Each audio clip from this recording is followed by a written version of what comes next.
안녕하세요. 보석감정사 다이아몬드 감정법을 강의할 미래보석감정원 실장 구현우입니다. 이번 시간은 포시 중 하나인 캐럿 중량 그리고 포시를 가지고 펜시컷을 평가하는 과정에 대해서 강의를 하도록 하겠습니다. 이번 시간에는 중량의 단위와 크기에 관한 일반 지식을 이해하고 설명할 수 있는 과목입니다. 그리고 다이아몬드의 중량 표시와 추정 중량을 이해할 수 있고, 그리고 펜시컷의 클래리티와 컬러, 그리고 커트 등급을 이해할 수 있는 과목입니다. 먼저 중량의 단위와 크기에 관한 일반 지식에 대해서 먼저 설명을 드리도록 하겠습니다. 중량의 단위는 먼저 가치평가의 기본이 되는 포시 중의 하나입니다. 품질이 아닌 다이아몬드를 식별하는 평가하기 위한 중요한 요소 중의 하나입니다. 이 캐럿 중량이 측정 체계로 만들어진 것은 20세기 초부터 캐럿 중량을 측정하기 시작했습니다. 이러한 캐럿 중량은 전 세계 모든 국가에서 다 사용하고 있는 범위고요. 그리고 오늘날 국제적으로 캐럿 중량은 보석 무게를, 즉 다이아몬드뿐만 아니라 모든 보석을 측정하기 위한 미터법의 단위로 표준화가 되어 있습니다. 먼저 캐럿에 대해서 설명을 드리도록 하겠습니다. 캐럿은 메트릭 캐럿이 플레임입니다. 보석의 중량 단위인 캐럿은 약자로 CT 또는 CTS로 표기를 합니다. 1캐럿은 이거를 g으로 전환을 하게 되면 0.2g이고요. 1캐럿은 200mg으로도 표기를 할 수 있으며, 또 다른 단위로는 100포인트 그리고 4그레인으로 표기를 하기도 합니다. 이러한 캐럿은 먼저 그리스어로 케라티온인 캐럿나무의 씨앗에서 유래가 됐습니다. 캐럿 씨앗들은 크기나 무게가 거의 일정합니다. 따라서 보석의 무게를 측정함에 있어서 일정한 단위로 사용이 되었습니다. 즉, 이런 캐럿나무의 씨앗을 저울의 추처럼 사용을 했다는 겁니다. 정밀한 디지털 전자저울이 보급되기 전에는 이러한 캐럿나무 씨앗을 달아서 손저울의 평행추로 사용하기 시작한 것이 바로 캐럿 단위의 시작입니다. 다이아몬드의 중량 표현은 보통 중량은 일반적으로 캐럿에 대한 천분율, 즉 소수점 셋째 자리까지 중량을 측정을 합니다. 이렇게 측정을 한 후에 소수점 둘째 자리까지만 표기를 하는 것이 일반적인 중량을 표기 방법입니다.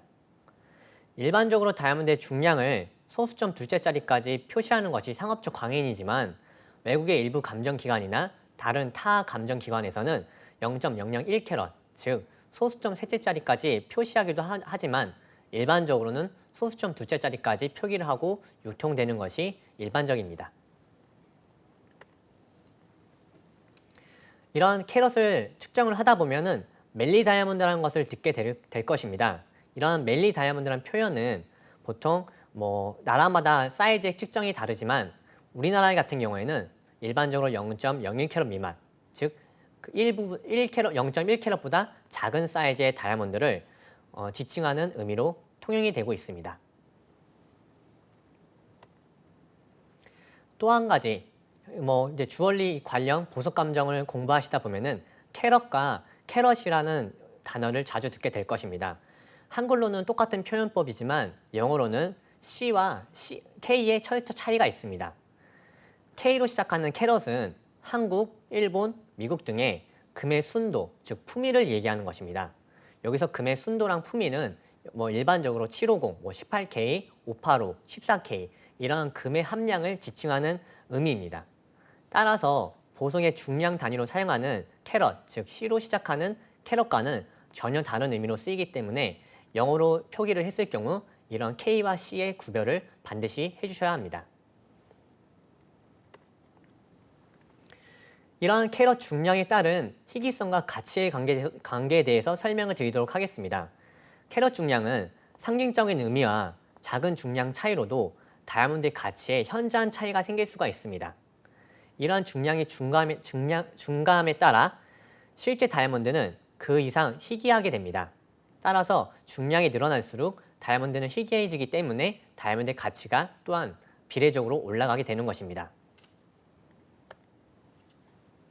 지금 표를 보시면은 좀 더 이해가 쉬우실 겁니다. 일반적으로 0.1캐럿부터 중량이 증가함에 따라 크게 가치의 변화는 없습니다. 하지만 0.3캐럿을 넘는 순간 가치는 비약적으로 상승합니다.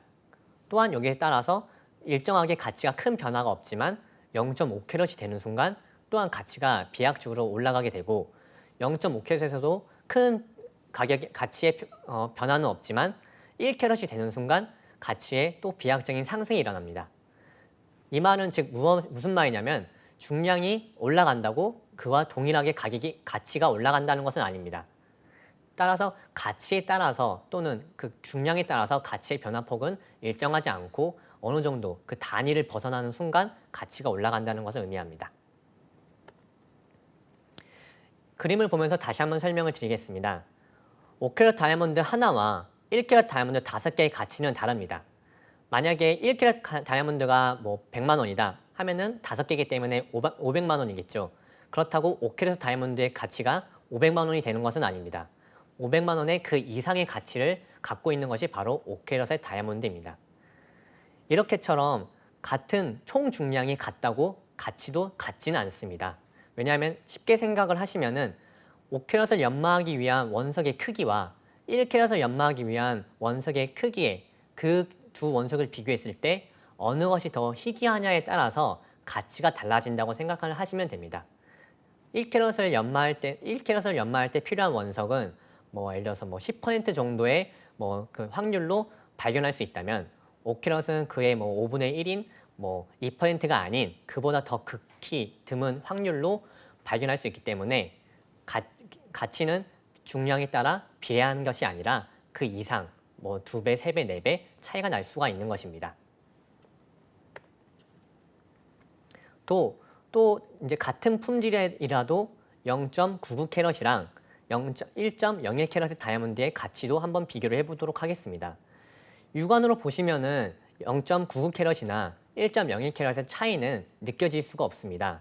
실제로 중량도 0.02캐럿 정도밖에 차이가 안 납니다. 하지만 가치에는 큰 영향이 있습니다. 0.99캐럿은 0.9캐럿으로 통용이 되지만 1.01캐럿은 1캐럿으로 유통이 되기 때문에 0.9캐럿과 1.0캐럿의 가치의 차이는 그 미묘한 차이가 아니라 엄청난 차이가 있기 때문입니다. 따라서 실제로는 중량 차이에 비해서 가치는 큰 차이가 날 수 있다는 것 또한 기억을 해주시면 좋습니다. 다음으로는 이러한 캐럿을 측정하기 위해서는 어떻게 하는지에 대해서 설명을 드리도록 하겠습니다. 다이아몬드의 중량은 보통 전자식 디지털 저울을 사용하여 측정을 합니다. 왜냐하면 실제로 1캐럿은 0.2g밖에 안 됩니다. 그렇기 때문에 미묘한 차이로 인해서 가치에 영향을 받기 때문에 0.01캐럿까지 측정할 수 있는 미세한 디지털 전자저울을 사용합니다. 보통 일반적으로 보석용 저울의 중량 범위는 0.01캐럿에서 150캐럿 또는 200캐럿까지 측정이 가능한 것이 일반적입니다. 이러한 캐럿 저울은 그람으로도 단위를 전환해서 중량을 측정할 수 있지만 보통 일반적으로는 그람으로는 유통이 되지 않고 캐럿으로만 측정을 하여 유통하는 것이 일반적입니다. 이제 이 저울을 아까도 얘기했듯이 민감한 저울이기 때문에 아무 환경에서나 사용을 할 수는 없습니다. 따라서 이 저울의 올바른 사용법과 주의사항에 대해서도 설명을 드리도록 하겠습니다. 먼저 저울은 아까 얘기했듯이 1캐럿이 0.2g입니다. 그리고 0.001캐럿 단위로 중량을 측정하기 때문에 미세한 바람이나 또는 진동에 영향을 받을 수가 있습니다. 따라서 미세한 바람도 없고 진동이 없고 또한 사람의 왕래가 빈번하지 않고 외풍이나 여론도 멀리 떨어지는 곳에 설치하는 것이 정확한 중량 측정을 위한 첫 번째입니다.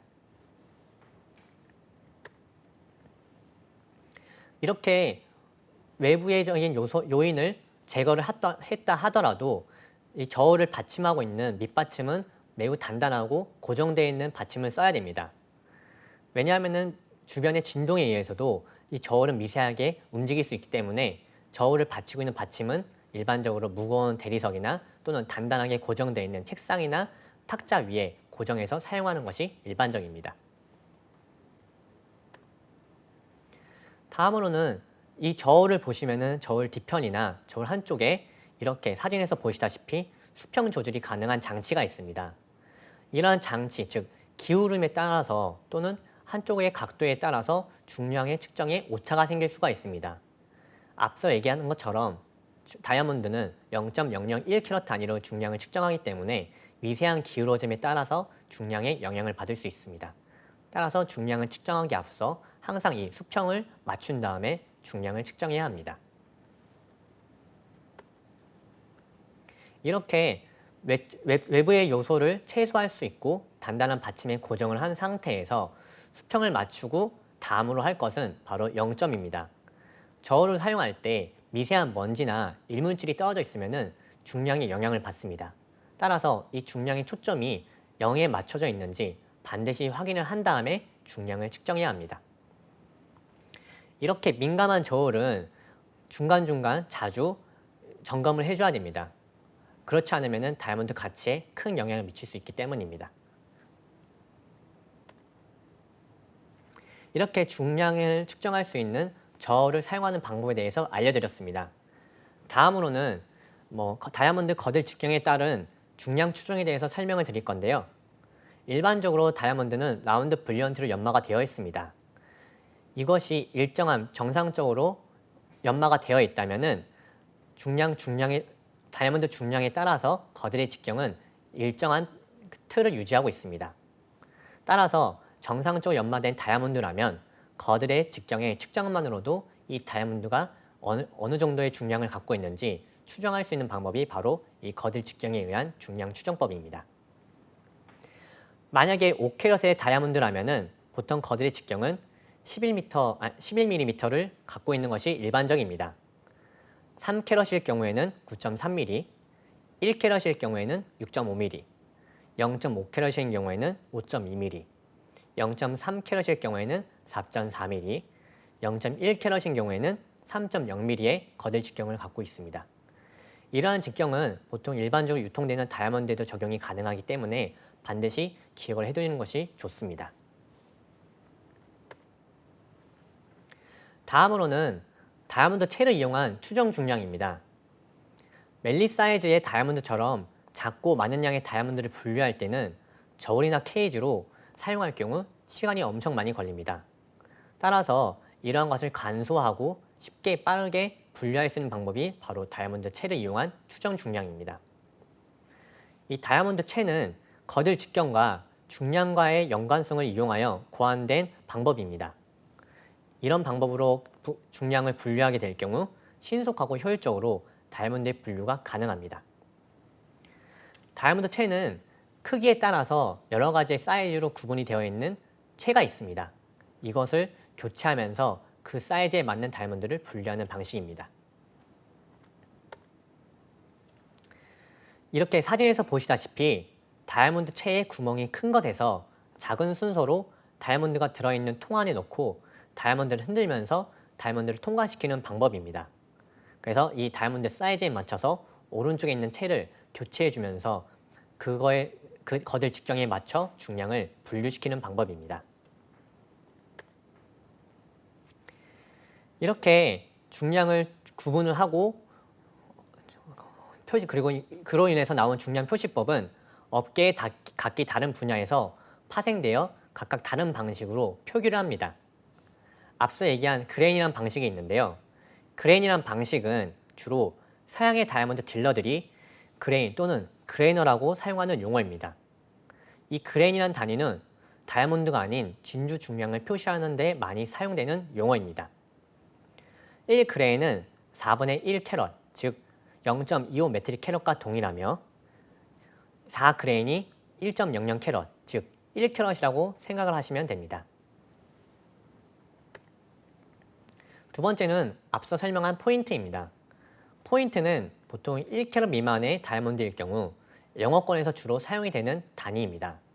약자로는 PT를 사용하고 있고 1포인트는 0.001캐럿을 의미합니다. 따라서 100포인트는 1.00캐럿, 1캐럿이라고 생각을 하시면 됩니다. 세 번째는 브리모입니다. 아마 브리모는 다이아몬드에 대해서 조금 관심이 있다면 많이 접하셨을 용어인데요. 부리모는 한국과 일본에서만 쓰이는 단위 중량입니다. 보통 일본식 표현이지만 국내 업계에서도 많이 사용하는 단위입니다. 1부는 0.10캐럿을 의미하고 1, 2는 0.01캐럿, 1모는 0.001캐럿을 의미합니다. 예를 들어서 0.32캐럿이다. 이거를 이제 부리모로 표현을 하면은 3부 1, 2라고 표현을 하죠. 그래서 보통 0.3캐럿은 3부, 0.5캐럿은 5부라고 표현을 하면서 유통을 합니다. 다음으로는 추정 중량에 대해서 알려드리도록 하겠습니다. 앞서 거들 직정이나 또는 다이아몬드 체를 이용해서 다이아몬드의 중량을 추정할 수 있었지만 이 방법은 이제 사이즈를 측정해서 거기에서 계산하는 방식입니다. 저울을 사용한 다이아몬드의 중량은 보통 나성인 경우에만 가능합니다. 하지만 중량 추정 공식을 이용하면 세팅되어 있는 다이아몬드의 경우에도 중량도 추정이 가능합니다. 세팅된 다이아몬드의 중량 추정은 레버리지 게이지라는 도구를 이용해서 사이즈를 정확하게 측정하고 이렇게 측정된 사이즈를 형태에 따라서 다이아몬드의 중량 추정 공식에 적용하여 계산을 합니다. 일반적인 중량 추정 공식은 아메리칸 아이디얼 컷으로 커팅이 되었을 경우 가장 정확한 추정이 가능합니다. 만약에 이렇게 정상적으로 표준화로 연마된 다이아몬드가 아니라 이상적인 컷에서 크게 벗어난 거들 두께 또는 크라운과 퍼빌리언 각도 그리고 펜시컷에서는 거들의 윤곽의 변화, 퍼빌리언 벌지 등은 정확성에 영향을 미칠 수가 있습니다. 따라서 이 변형에 따른 적절한 중량 수정도 필요한 방법이 바로 중량 공식 추정입니다. 일반적으로 거들 두께에 따라서 1에서 12% 범위의 중량 수정이 필요합니다. 만약에 라운드 블런트 컷이 아니라 펜시 컷일 경우에는 변형이 눈에 띄는 정도에 따라서 일반적으로 1에서 11% 정도의 중량 가강법이 필요합니다.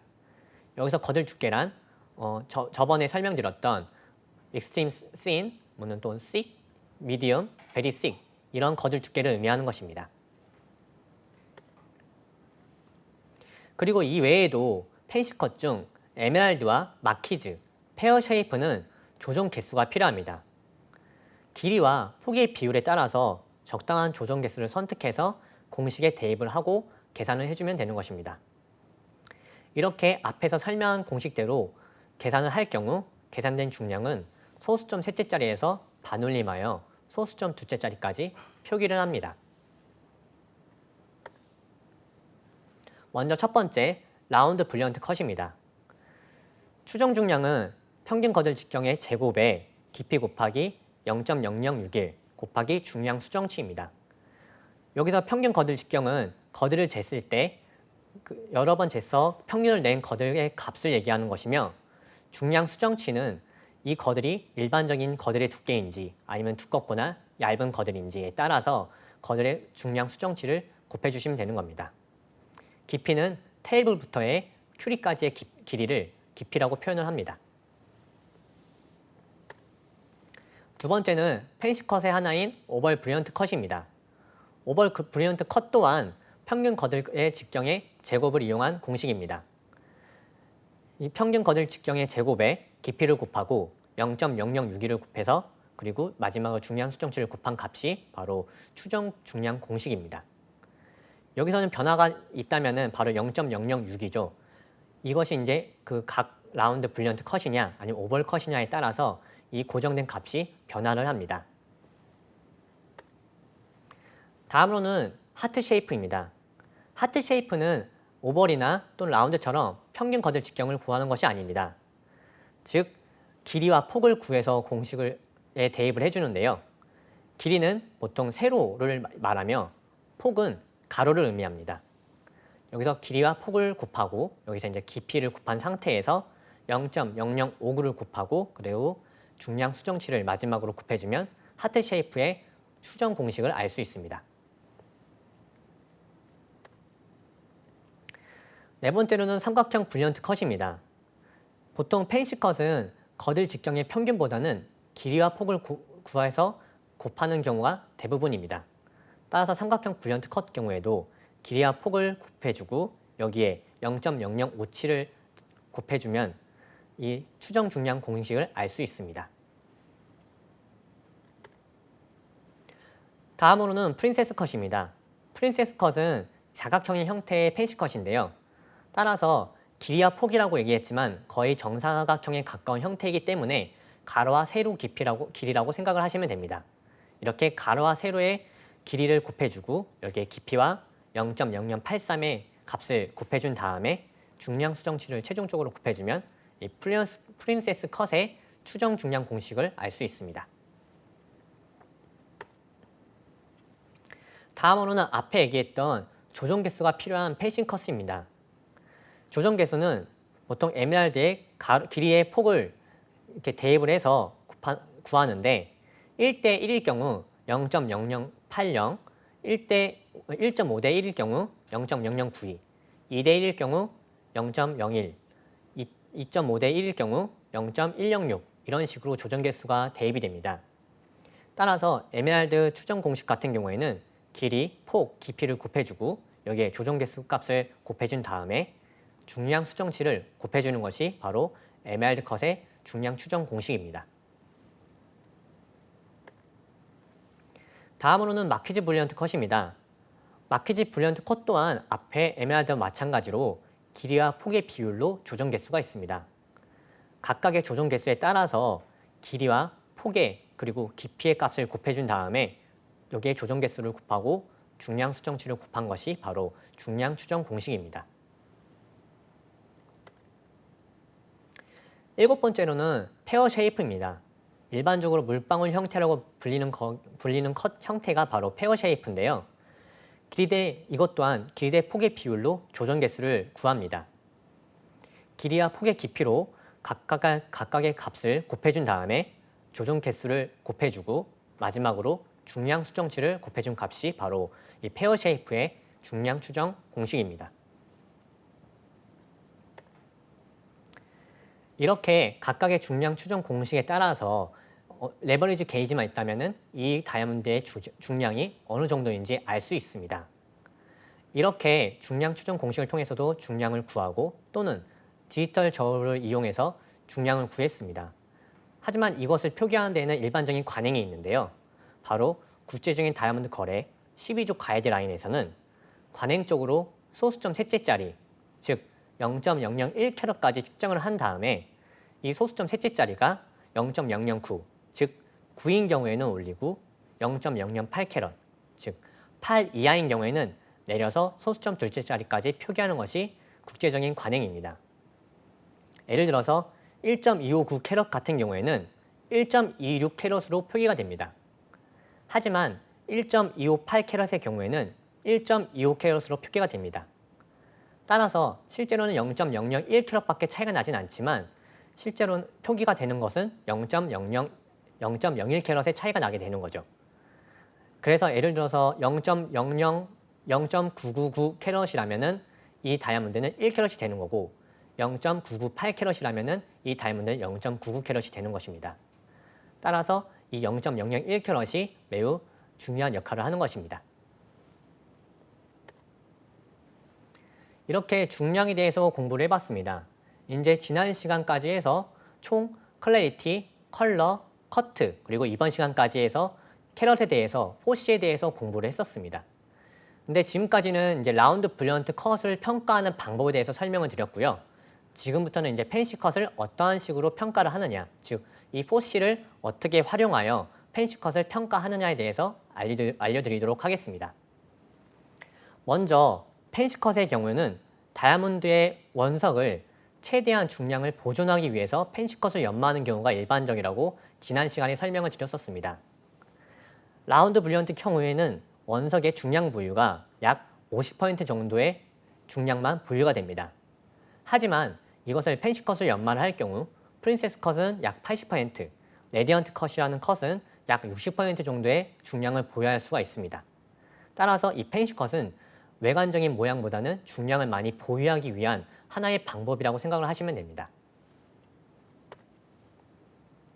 이렇게 중량에 중점을 두고 연마를 하다 보니 라운드 브릴리언트 컷에서는 중요하게 고려됐던 세부적인 사항보다는 다이아몬드의 전체적인 외관의 상태에 대하여 더욱 많은 중점을 두고 평가를 하게 됩니다. 펜시컷의 평가 기준은 다양한 선호도가 있습니다. 누구는 하트컷을 좀 더 선호하고 누구는 에메랄드 컷을 선호하고 또 같은 하트컷과 에메랄드 컷이라고 하더라도 형태나 또는 비율에 따라서 그 아름다움의 정도를 느끼는 차이가 있기 마련입니다. 따라서 라운드 브릴리언트처럼 표준을 정하기가 매우 힘든 컷입니다. 따라서 이제 앞서 설명드린 것처럼 형태와 커팅 스타일에 따라서 보다 다양한 평가 요소가 있는 컷이 바로 펜시컷의 평가입니다. 먼저 포시 중 크레이트 등급에 대해서 알려드리도록 하겠습니다. 라운드 브릴리언트 기준과 동일하게 기준을 적용하여 등급을 구분합니다. 10배 확대한 상태에서 인클루전과 블레미쉬의 크기, 수, 위치, 성질, 그리고 색과 선명도를 고려하여 등급을 구분합니다. 이렇게 특징들이 같은 정도라면 브릴리언트 컷을 변형한 펜시 컷, 예를 들어서 오벌이나 하트 컷 같은 것보다는 스택 컷, 에메랄드나 프린세스 컷 같은 경우에 인클루전이 더 잘 보입니다. 포인트 부분, 즉 하트에서 보시면은 그 뾰족한 부분, 그 부분이 바로 포인트인데요. 이 포인트 부분은 인클루전의 거들의 반사로 인해서 인클루전이 안 보이기도 합니다. 따라서 특히 포인트를 갖고 있는 펜시 컷이라면은 포인트 부분에 좀 더 세밀한 관찰이 필요한 컷의 형태입니다. 다음으로는 컬러 등급 구분입니다. 이 펜시 컷의 컬러 등급 구분 또한 라운드 브릴리언트의 컬러 등급 구분과 동일한 방식입니다. 라운드 브릴리언트 컬러 등급 구분 과정에서 사용하는 동일한 마스터 스톤을 사용해서 등급을 구분하고요. 또한 조명과 배경도 비슷한 조명과 환경을 사용을 합니다. 단지 차이점이 있다면 페이스 다운 상태에서 놓고 폭과 길이 그리고 대각선으로 관찰을 한다는 것이 다른 점입니다. 라운드 브릴리언트는 보통 페이스 다운을 놓은 상태에서 퍼빌리언 면을 관찰했다면 펜시컷은 라운드 브릴리언처럼 원형의 형태가 아니기 때문에 폭, 길이, 대각선 이렇게 방향이 여러 가지로 나오게 됩니다. 또한 형태의 다양성 때문에 같은 부위라도 부위별로 색의 깊이가 달라 보일 수 있습니다. 따라서 페어나 하트, 에메랄드, 그리고 바게트 컷의 경우에는 다이아몬드의 특정 지점에 색이 집중되는 효과가 있을 수 있습니다. 예를 들어 색이 세로 또는 가로 방향에서 서로 다르게 나오는 거죠. 이렇게 색의 깊이는 세로 방향이 가로 방향보다 더 진하게 보이는 경우가 많습니다.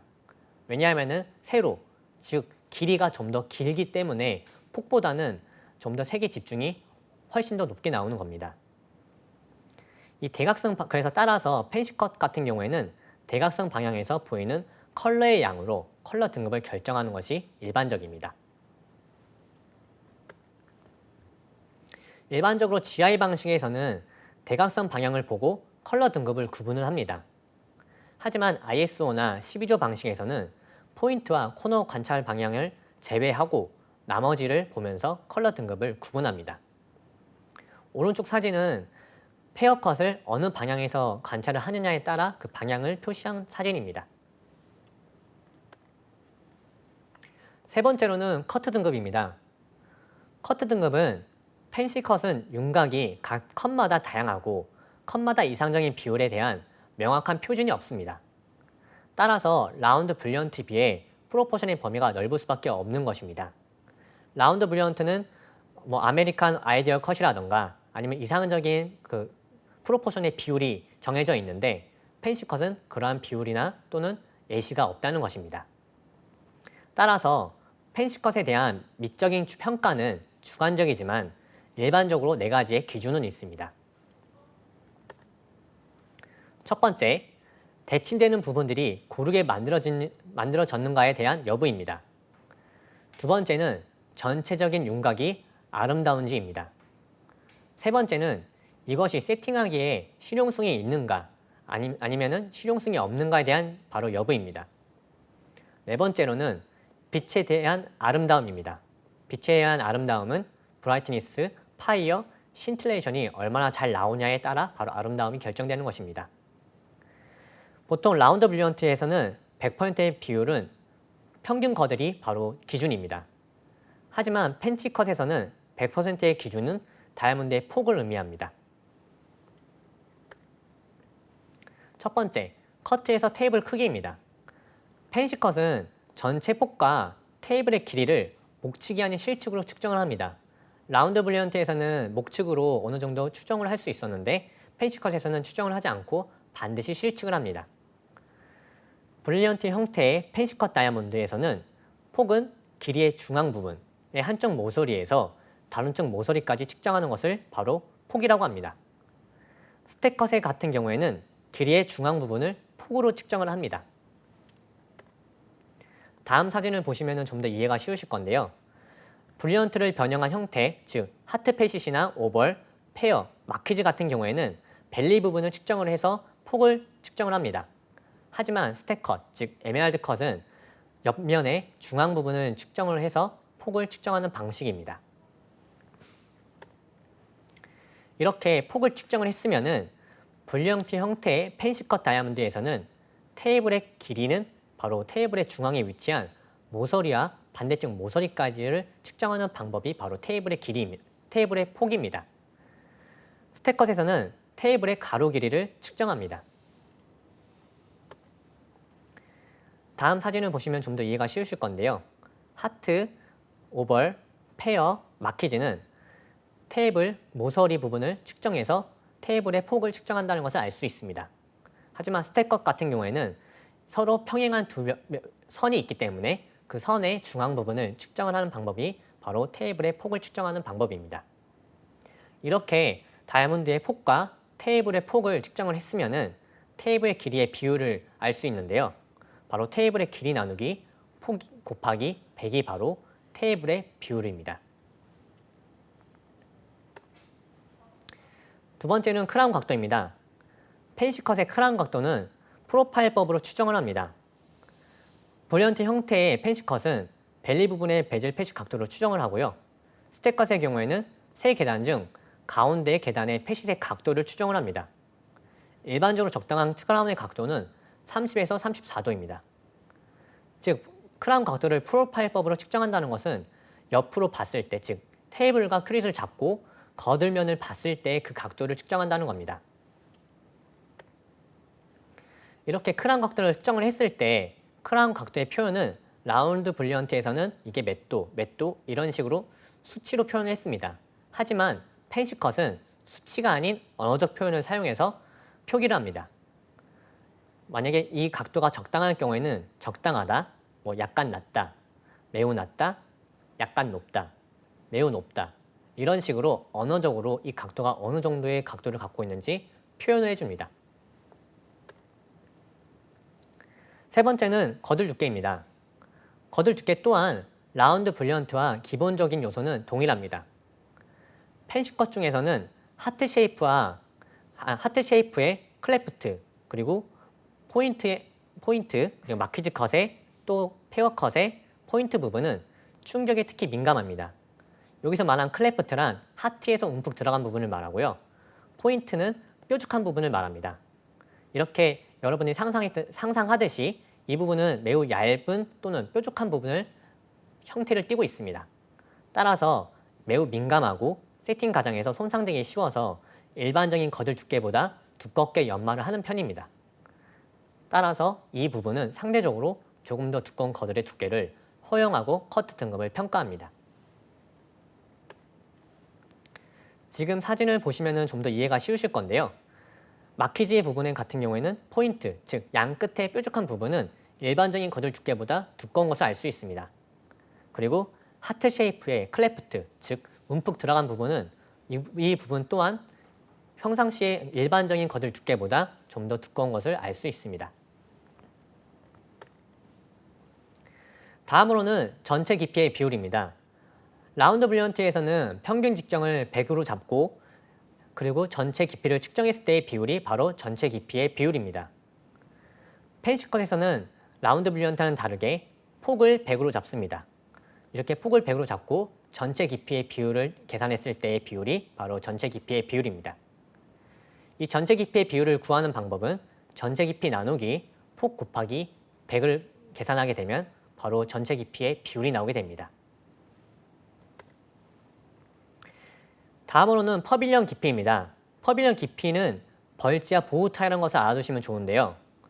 라운드 블리언트 S처럼 펜시컷에서도 크라운 대 퍼빌리언 비율이 어느 정도 일정한 동일한 범위에 있어야 하지만 만약에 이걸 실측을 하였을 경우 정확한 수치를 보면은 라운드 블리언트와는 실제로는 다릅니다. 시각적으로 매우 양호한 희강, 즉 시각적 외관을 갖고 있는 에메랄드 컷의 퍼빌리언 깊이는 50% 전후입니다. 하지만 이상적인 라운드 블리언트 컷의 퍼빌리언 깊이는 보통 60% 내외입니다. 이렇게 실측된 수치를 라운드 블리언트에 적용되는 의미와 밀접하게 관계를 지으면은 잘못된 판단을 내릴 수가 있습니다. 방금 얘기한 에메랄드 컷이 라운드 블리언트를 적용하게 되면 퍼빌리언 깊이가 매우 낮아지기 때문에 커트 등급에 부정적인 영향을 미치는 거죠. 하지만 퍼빌리언 깊이가 깊으면은 라운드 블리언트와 마찬가지로 펜시컷의 페어, 오버, 마키즈, 휘광이 적은 부분이 테이블에 반사가 되는데 이렇게 테이블이 반사되는 것을 나비 넥타이 모양을 나오는 것을 보호타이라고 얘기합니다. 이렇게 보호타이가 육안으로 확실하게 보이면 테이블의 가치가 낮아지게 됩니다. 즉 테이블의 반사면이 어둡게 표현이 되기 때문에 다이아몬드 외관에 악영향을 미치는 겁니다. 이렇게 보호타이는 또한 언어적으로 표현을 하는데요. 약간 눈에 띄는 보호타이, 눈에 띄는 보호타이, 명백한 보호타이 이런 식으로 언어적으로 표현을 합니다. 이렇게 퍼빌리언의 깊이가 깊을수록 휘광이 적은 부분의 구역이 더 어두운 빛을 띠는 것이 바로 보호타이입니다. 이 그림을 보시면 아시다시피 보호타이는 이런 식으로 각 펫이 컷의 중앙 부분에 위치합니다. 따라서 보호타이가 지나면 지날수록 휘광이 감소하고 더불어 커트 등급이 낮아지는 효과를 받을 수가 있습니다. 이상적인 퍼빌리언은 보통 블리언트 퍼빌리언과 가능한 근접한 것이 일반적입니다. 하지만 스텝펫 같은 경우에는 서로 약간의 각도만을 이루면서 연마하는 경우가 대부분입니다. 이러한 경우 연마사들이 중량 손실을 줄이기 위해서 이 각대를 둔각으로 연마를 하여 추가 중량을 남기는 경우가 있습니다. 이런 식으로 추가 중량을 남기게 되면은 외관상 배가 부푸는 듯이 보이는 벌지 효과가 나옵니다. 지금 그림에서 보시면은 이제 벌지 효과에 대해서 설명을 드린 건데요.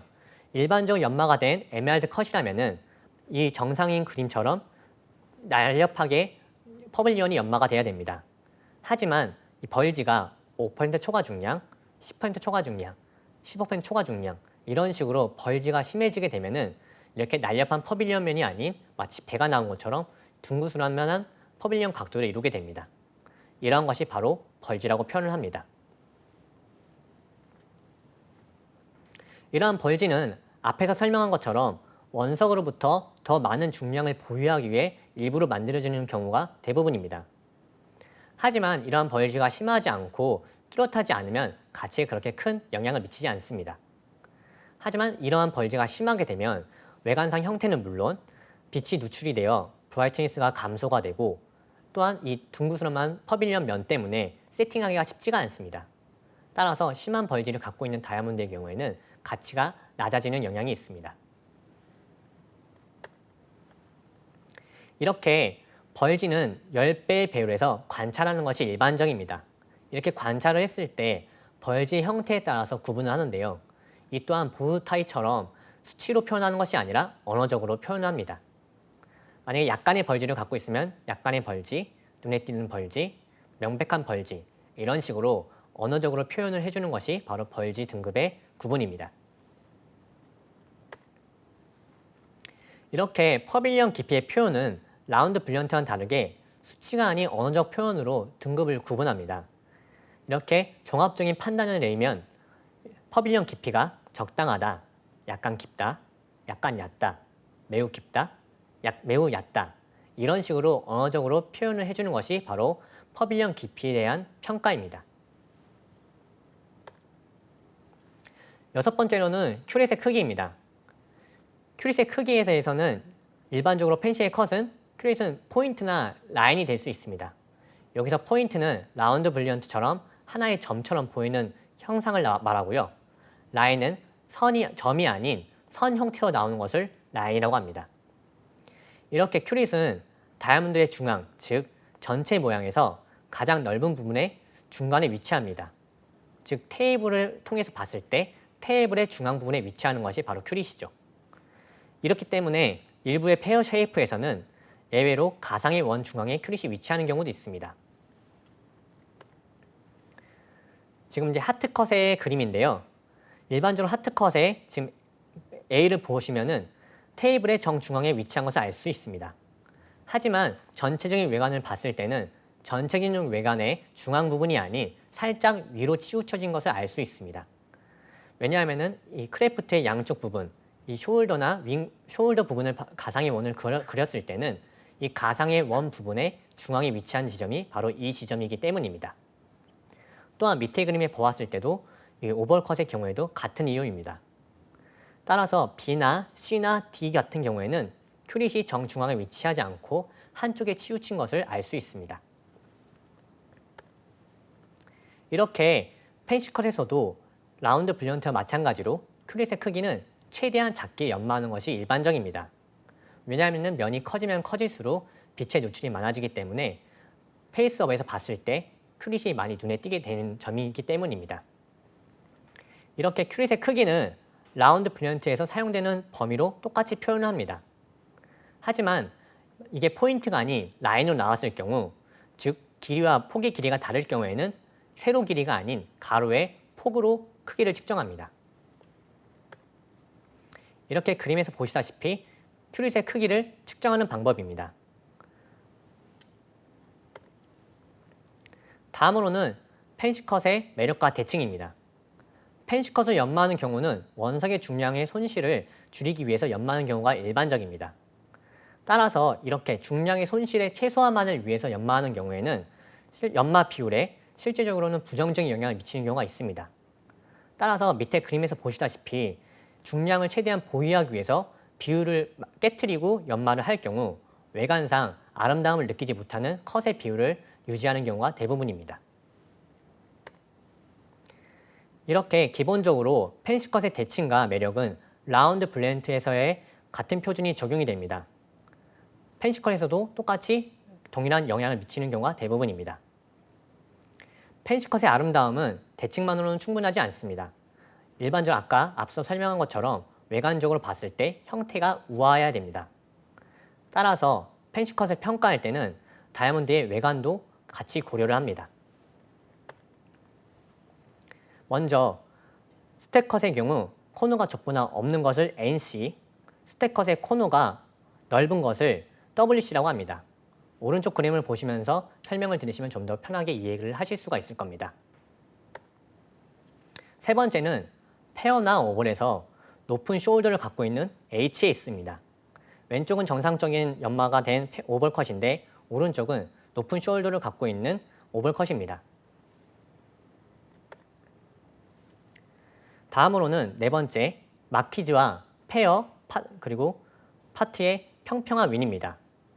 즉, 윙이 일반적으로 어느 정도 곡선을 유지해야 되지만 지금 오른쪽에서 보시는 것처럼 이 윙 부분이 거의 직선에 가깝습니다. 따라서 이런 경우는 외관적인 영향을 미치기 때문에 FW, 평평한 윙이라고 표현을 합니다. 다음으로는 마키즈, 페어, 하트의 부푸른 윙입니다. 즉, 이 부푸른 윙은 BW 표기를 하며 부푸른 윙은 앞서 본 것처럼 윙이 어느 정도 배가 나온 것처럼 표현이 됩니다. 따라서 전체적인 외관이 페어나 마키즈, 하트 형태를 띠지 않고 외관이 망가지는 경우가 대부분입니다. 다음으로는 이제 불확실한 포인트입니다. 포인트는 앞서 얘기한 것처럼 뾰족한 꼭지점처럼 나와야 됩니다. 하지만 이게 만약에 불확실하게 되면은 오른쪽 그림에서처럼 약간 뭉툭한 곡선의 형태를 띠게 됩니다. 이러한 경우를 UP, 즉 불확실한 포인트라고 표현을 합니다. 다음으로는 하트의 일그러진 로브입니다. 보통 하트는 클래프트를 통해서 어느 정도 움푹 들어간 형태를 띠고 양쪽 어깨처럼 볼록 튀어나온 로브를 갖게 된 게 일반적인 형태입니다. 하지만 오른쪽 그림에서 보시다시피 일그러진 로브면은 하트 형태가 좀 더 둔화된 것을 알 수 있습니다. 바로 이렇게 일그러진 로브를 ML이라고 표현을 합니다.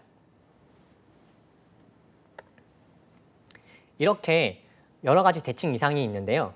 대칭 이상 같은 경우에는 앞서 라운드 브릴리언트 컷에서 얘기했던 대칭 이상을 갖고 와서 표현하는 경우가 있습니다. 바로 중심에서 벗어난 테이블, TOC, 그리고 평행이 아닌 테이블과 거들, TG, 그리고 물결 모양의 거들, WG, 중심에서 벗어난 큐릿이나 킬라인, COC나 KOC라고 표현합니다. 또한 페어나 하트 쉐이프에서 큐릿의 올바른 위치에 있지 않고 어느 위치에 치우치거나 기울어졌을 때 CPI라고 표현합니다. 이렇게 대칭 이상의 예로는 스택컷의 불균일한 벌지, UB, 그리고 불균일한 외곽선을 통틀어서 U5라고 표현합니다. 불균일한 벌지는 앞서 얘기한 것처럼 퍼빌리언이 배처럼 볼록 튀어나온 것을 벌지라고 합니다.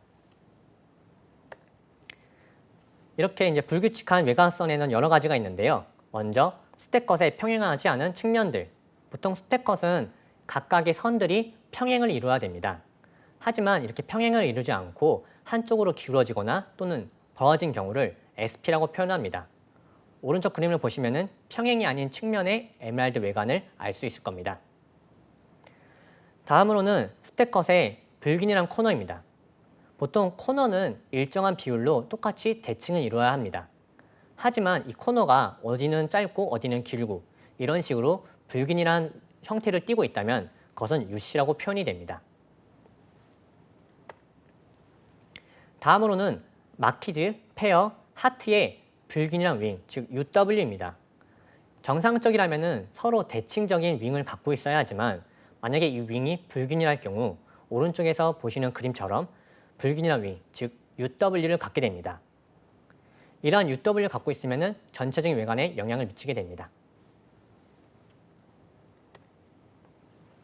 다음으로는 하트 쉐이프의 불균일한 로브입니다. 이런 경우에는 하트는 보통 이제 어느 정도 얄쌍한 서로 대칭적인 모양을 가져야 되는데 로브가 불균일하다 보니까 전체적인 외관이 틀어지게 됩니다. 따라서 이러한 형태를 갖고 있는 하트 쉐이프를 UL로 표현을 하며 UL 같은 경우에는 오른쪽 그림과 같이 하트가 일반적인 모양을 띠지 않습니다. 이렇게 다음으로는 대칭 이상의 예입니다. 페어나 오벌의 불균형한 숄더, 즉 다이아몬드의 어깨 부분에 위치한 그 형태인데요. 정상적이라면 이렇게 타원형을 띠고 있어야 되지만 로브가 불균일하다 보니까 이렇게 오른쪽 그림처럼 일그러진 모양을 띠고 있습니다. 이런 경우를 US라고 합니다. 이렇게 대칭 이상에 대한 예를 배웠는데요.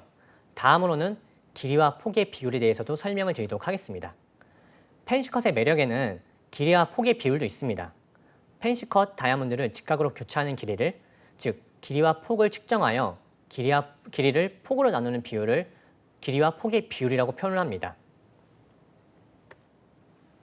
왜냐하면 이 길이와 폭의 비율이 중요한 이유는 길이와 폭의 비율이 망가질 경우 이 다이아몬드의 외관적인 형상이 우아한 형태를 띠고 있지 않고 망가지는 경우가 있기 때문입니다. 따라서 각각 펜시컷마다 선호하는 길이와 폭의 비율이 있습니다. 일단 선호하는 길이와 폭의 비율만 설명을 드리면요. 에메랄드는 1.5에서 1.75 대 1의 비율을 갖고 있는 것이 일반적입니다. 하트컷은 보통 1대1의 비율을 갖고 있고요. 삼각형 브릴리언트 형태는 이 또한 1대1의 비율을 갖고 있습니다. 마키즈는 1.75 대 2.25, 죄송합니다. 1.75에서 2.25에서 1대, 그리고 오벌은 1.33에서 1.66 대 1의 비율을 갖고 있고요. 페어는 1.5에서 1.75 대 1의 비율을 갖고 있습니다. 이러한 비율을 갖고 있는 것이 가장 이상적인 펜시컷의 비율입니다. 이제 마지막으로 피니시 등급인데요. 펜시컷에서 피니시는 라운드 브릴리언트 경우처럼 폴리시와 대칭으로 구분이 됩니다. 펜시컷 다이아몬드의 폴리시와 대칭의 평가도 라운드 브릴리언트와 마찬가지로 엑설런트와 푸어까지 총 5등급으로 구분이 됩니다. 이러한 펜시 컷의 형태와 연마 형태에 관계된 전체적인 균형감을 관찰합니다. 따라서 이 피니쉬의 등급은 라운드 브릴리언트처럼 동일한 과정과 동일한 구분 방법으로 결정이 됩니다. 네, 이렇게 이제 수업을 들으셨고요. 다음으로 이제 기출문제 풀이를 나가도록 하겠습니다. 먼저 100포인트 또는 4그레인으로 표시되는 1메트릭 캐럿, 즉 1캐럿이죠. 이 1캐럿의 그램의 중량은 얼마일까요?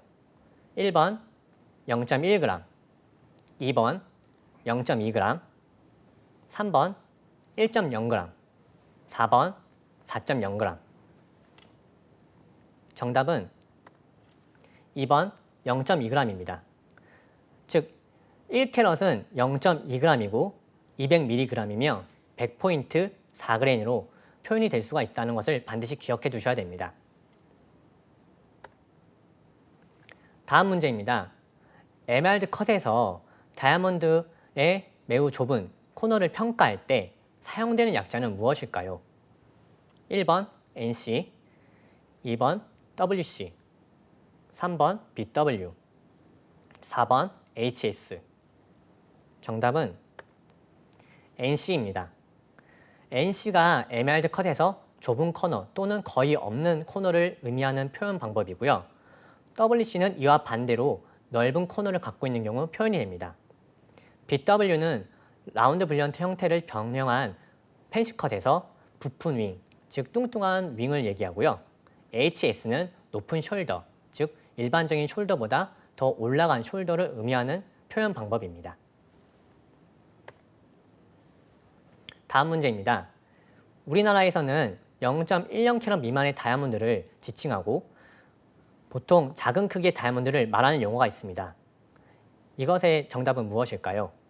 1번 펜시컷 다이아몬드, 2번 크리스탈, 3번 카나리 다이아몬드, 4번 멜리 다이아몬드. 정답은 4번 멜리 다이아몬드입니다. 보통 우리나라에서는 0.1캐럿 미만의 작은 사이즈를 멜리 다이아몬드라고 얘기를 하고요. 물론 이 중량의 범위는 세계 각국마다 조금씩 다릅니다. 1번 펜시컷 다이아몬드는 라운드 브릴리언트 컷의 형태가 아닌 다른 형태를 모두 전체 다 통칭해서 펜시컷 다이아몬드라고 불리고요. 크리스털은 클레이티에서 설명을 드렸던 인클루전, 즉 결정을 말하는 것이 크리스탈입니다. 그리고 카나리 다이아몬드는 컬러 등급에서 공부를 하셨는데요. 옐로우의 펜시 다이아몬드를 카나리 다이아몬드라고 지칭합니다. 다음 문제입니다. 마키즈의 펜시컷 다이아몬드에서 클레이티 검사를 할 때 페싯의 반사로 인해서 인클루전의 특징을 발견하기 어려운 부위는 어디일까요? 1번 벨리, 2번 포인트, 3번 윙, 4번 숄더입니다. 정답은 2번 포인트입니다. 이 포인트는 마키즈뿐만 아니라 페어컷, 하트컷에서 나오는 형태입니다. 끝부분이 뾰족한 점처럼 이어지기 때문에 인클루전을 발견했다 하더라도 페싯과 매우 근접한 형태, 위치에서 발견이 됩니다. 따라서 페싯들이 반사되는 면들이 같이 관찰이 되기 때문에 세심한 관찰이 필요한 부분이 바로 이 포인트 부분입니다. 다음 문제입니다. 다음 중 라운드 브릴리언트 컷의 추정 중량 공식은 무엇일까요? 1번 최소 거들 직경의 제곱에 깊이 곱하기 0.0061 중량 수정치, 최대 거들 직경 제곱에 깊이 곱하기 0.0062 곱하기 중량 수정치, 3번 평균 거들 직경 제곱에 깊이 곱하기 0.0061 곱하기 중량 수정치, 4번 평균 거들 직경 제곱에 깊이 곱하기 0.0062 곱하기 중량 수정치. 정답은 평균 거들 직경 제곱에 깊이 곱하기 0.0061 곱하기 중량 수정치입니다. 항상 유념해 주셔야 되는 게 평균 거들 직경이 기준입니다. 최소 거들이나 최대 거들 직경을 기준으로 삼으면 안 되시고요. 항상 여러 거들의 직경을 측정한 다음에 이 평균 거들 직경을 구하는 것이 항상 기본입니다. 네, 여기까지 기출문제 풀이였습니다. 이번 시간에는 다이아몬드 중량에 대해서 배웠었는데요. 보통 일반적으로 다이아몬드 중량 단위는 메트릭 캐럿을 사용을 합니다. 메트릭 캐럿 또는 그레인 또는 포인트를 사용하기도 하는데요. 보통 포인트는 서양권에서 이제 1캐럿 미만 작은 사이즈를 얘기할 때 보통 사용을 하고요. 그레인은 진주를 사용할 때 많이 사용합니다. 이렇게 표준 라운드 브릴리언트로 연마된 다이아몬드의 평균 직경을 알면은 중량을 추정할 수 있습니다. 왜냐하면 이상적인 연마를 했다는 가정하에 그 사이즈는 동일하게 나오기 때문입니다. 이렇게 다이아몬드 형태에 따라서 직경, 깊이 또는 길이와 폭 깊이를 알면은 이러한 다이아몬드의 추정 중량 공식에 따라 추정 중량을 계산할 수가 있습니다. 따라서 세팅되었다 하더라도 이 다이아몬드가 어느 정도 나갈 수 있는지 알 수 있는 거죠. 그리고 다이아몬드 중량은 소수점 셋째 자리까지 측정을 하고 둘째 자리까지 표시를 하며 셋째 자리가 9일 경우에만 울림을 합니다. 만약에 셋째 자리가 9 이하, 즉 8이나 7일 경우에는 올리지 않고 내림으로써 표기를 해주시면 됩니다. 그리고 펜시컷의 평가의 경우에는 클래리티, 컬러 등급의 부분의 경우도 라운드 브릴리언트 등급과 동일하게 등급을 평가합니다. 하지만 컬러 등급은 방향에 따라서 유의하셔야 되고요. 또 커트 등급의 경우에는 라운드 브릴리언트 컷의 등급과는 다른 점이 있기 때문에 그 점을 유의하셔야 됩니다. 이렇게 8강 강의를 마치도록 하고요. 다음 시간에는 이러한 다이아몬드가 세팅됐을 때 어떠한 방법으로 감정을 해야 되는가에 대해서 배우고요. 그리고 이 다이아몬드와 유사석, 즉 유사석의 종류와 이 유사석을 어떤 식으로 감별을 해야만이 다이아몬드와 식별을 쉽게 할 수 있는가에 대해서 강의를 진행하도록 하겠습니다. 네, 여기까지 시청해 주셔서 감사합니다.